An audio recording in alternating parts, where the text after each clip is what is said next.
Good morning girls. आज हम बात करेंगे एजम्पशन ऑफ इंडिफरेंस एनालिसिस, है ना।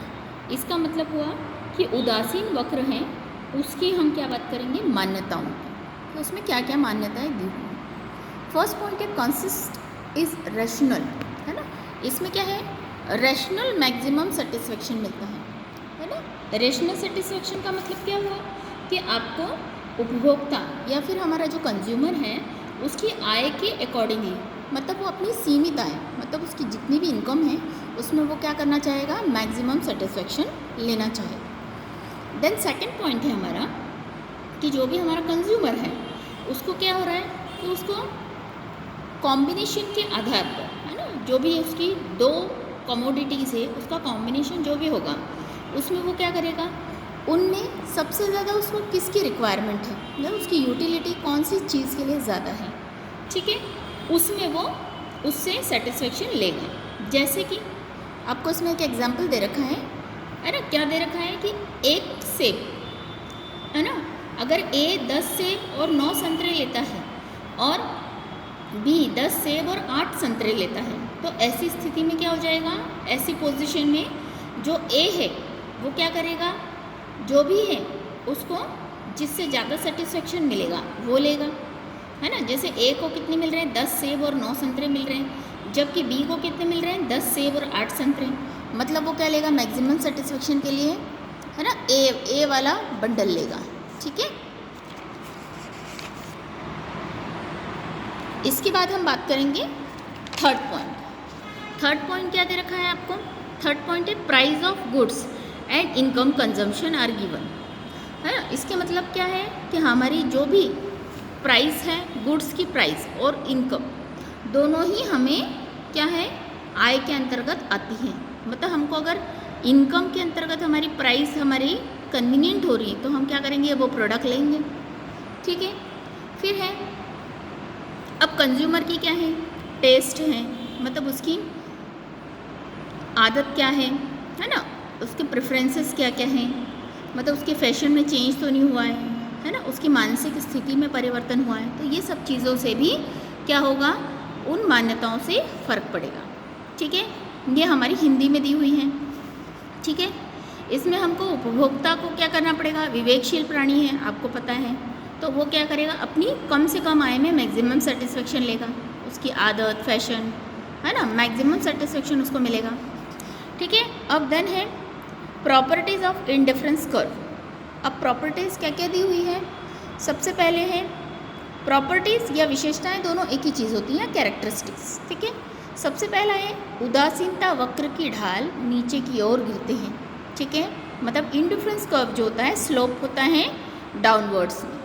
अब डाउनवर्ड्स में क्या होता है, क्योंकि उदासीन वक्र जो होता है वो ऋणात्मक होता है, ठीक है, तो ये बाएं से दाएं की ओर ही जाता है।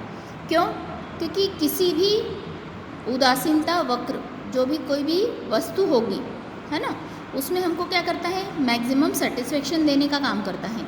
तो जब हम कोई दूसरी कमोडिटी या दूसरी वस्तु को हम लेंगे, है ना, अगर एक वस्तु को यूटिलाइज कर रहे हैं तो निश्चित सी बात है दूसरी वस्तु को हम निग्लेक्ट कर रहे हैं, मतलब उसको क्या हो जाएगा, उस पर हम उदासीनता दिखा रहे हैं, तो मतलब निश्चित सी बात है, तो उदासीनता वक्र की ढाल कैसे होगी, नीचे की ओर गिरेगी।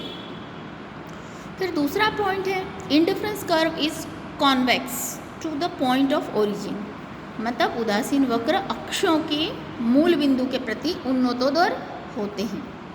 इसका मतलब क्या हुआ कि जब भी हमारी उदासीन वक्र, मतलब इंडिफरेंस कर्व जो है वो मूल बिंदु, मतलब हमारा जो मेन पॉइंट है उससे ज़ीरो की तरफ होता है, ठीक है, तो हम जैसे जैसे अगर हम एक्स वस्तु यूज़ कर रहे हैं और उसकी प्रतिस्थापन, यानी हमको उसकी एक क्या कहना चाहिए, हमारे पास में जो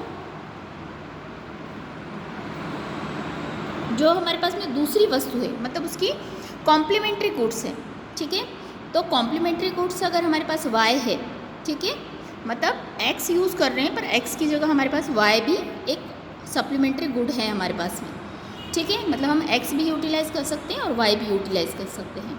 तो ऐसे में क्या होगा, अगर हम x को यूटिलाइज़ करेंगे तो हमने y को क्या कर दिया, y को हमने निग्लेक्ट किया, ठीक है। तो ऐसे में हम वस्तु एक की अतिरिक्त इकाई में वृद्धि करते जाएंगे तो वस्तु भी निश्चित सी बातें कम होती जाएगी। तो ये क्या कहलाता है?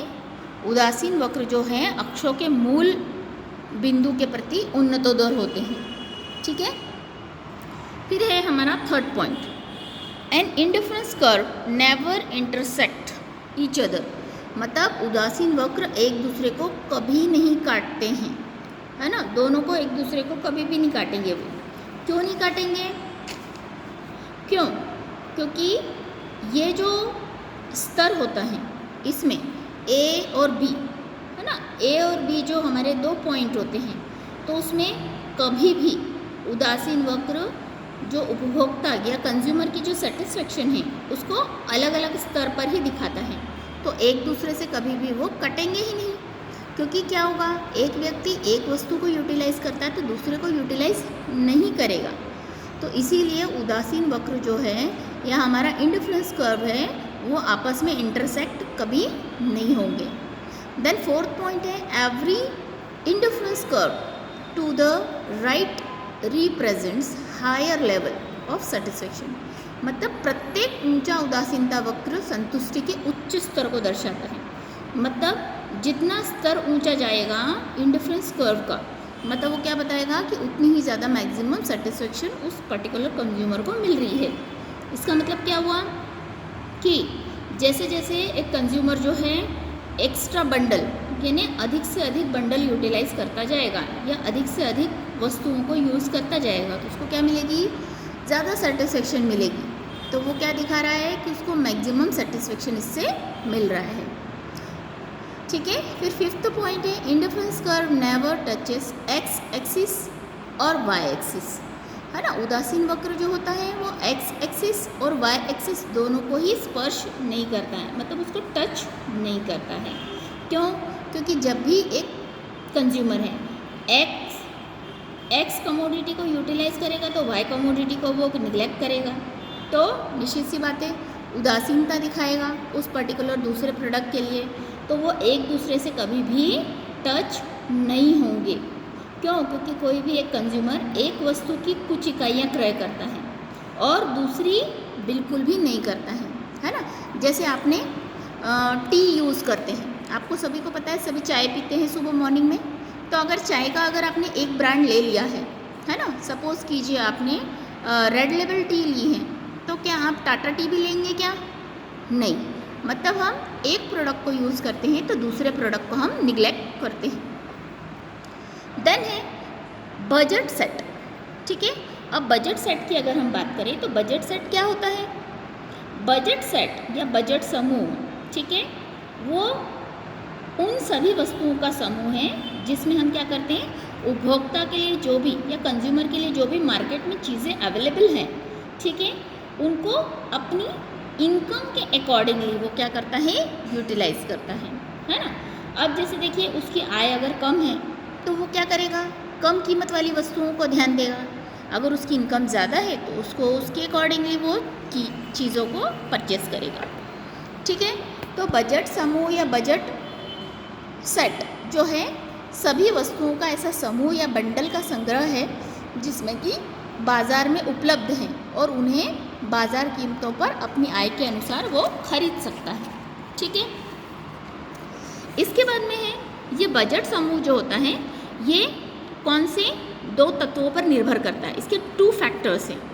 सबसे पहला है उपभोक्ता की मौद्रिक आय, मतलब उसकी इनकम, एंड देन उसके पास में जो भी अवेलेबल प्राइजेस हैं, अगर एक्स कमोडिटी या वाई कमोडिटीज़ हैं, ठीक है, तो आय के या इनकम के अकॉर्डिंगली वो उस पर्टिकुलर कमोडिटी को यूटिलाइज करेगा, ठीक है।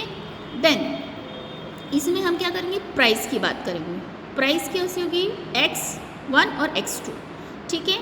तो इस तरीके से हमारे पास में ये बजट सेट या हम बजट की बात करेंगे।